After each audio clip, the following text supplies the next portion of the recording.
Работники Усть-Майского сетевого участка Эльдиканской районной энергосети провели работы по реконструкции линий электропередач в населенных пунктах. О результатах работы в следующем материале. В течение летне-осеннего периода в Усьмае и в Петропавловске производились ремонтные работы Якутской энергоремонтной компанией. Данная программа рассчитана на реконструкцию ЛЭП и фидера номер 3 от поселка Усьмая до поселка Петропавловск. Программа подразумевает под собой повышение надежности, монтаж опор на железобетонных сваях. Очень хорошая программа, очень хороший материал, все сделано качественно. И, в принципе, чуть по срокам задержались, но тут задержка была не связана с подрядчиком.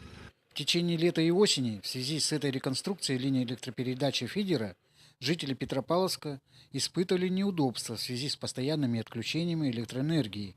Но все понимали необходимость замены электроопор и надежности снабжения электроэнергией своего поселения. Надежность очень значительно повышается в рамках того, что у нас провод выполнен из сшитого полиэтилена. Надежность по обрыву, по замыканиям. На железобетонных пасынках уже загнивание опор отсутствует. Так что это очень все замечательно для Усьмайского района. Реконструкция новыми опорами и самонесущими изолированными проводами заканчивается и в Кюбском национальном наследии. Она возобновится с наступлением весенних дней в новом 2015 году.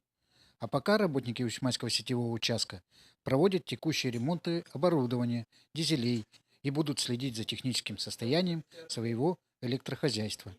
Юрий Владимир Таюрский, Тимур Канаев, НВК СХ, Усьмайский улус.